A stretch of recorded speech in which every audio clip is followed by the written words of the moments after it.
So I want to share this God story with you guys. So Friday, I was at the jail and they're coming up for inspections, like state inspections. So I was talking to the manager and she said, "Is all your paperwork up to date? Because we have inspections coming up." And she was asking me about certain people that was listed as chaplains. And she asked about a man named Juan, and he was the male chaplain. I'm like, "No, Juan is not the male chaplain." She's like, "Yeah, I know he hasn't been there in years." I'm like, "Yeah, I'm looking for a male chaplain. I'm always reaching out looking for a male chaplain."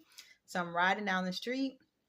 I come to a light, I see a man on like a moped and he has a Faith Over Fear hoodie on. So I said, "Hey, I like your hoodie." I rolled down my window. I said, "Hey, I like your hoodie." I said, "Are you a believer?" He's like, "Yeah." I'm like, "Do you do any evangelism?" He's like, "No, but a lot of guys in my church do." It's like, "My church is right down the street, is right here." And he told me the name of the church. I said, "Okay, I'm going to come and visit."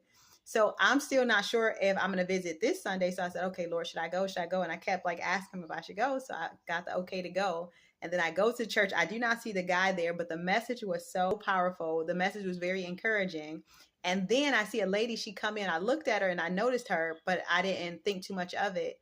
And then after service, I looked at her and I went over to her. I said, "Is your name such and such?" She's like, "Yeah." I'm like, "Do you remember me?" She said, "No." And I'm like, "Well, I remember you." So we started laughing. I showed her a picture. I'm like, "I met you at an event about 2 years ago."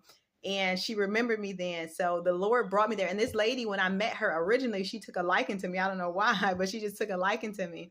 And her and her husband are now willing to be a part of the jail ministry. But just me even connecting with this woman 2 years later, and she just has like this spirit of joy on her, like this spirit of love and joy. And you can just tell that she's born again. So the Lord just, he blew my mind today and Friday with meeting the guy and then getting invited to the church, or me inviting myself to the church and the Holy Spirit telling me to go. And then the message on top of that, I run into the lady that I met 2 years ago.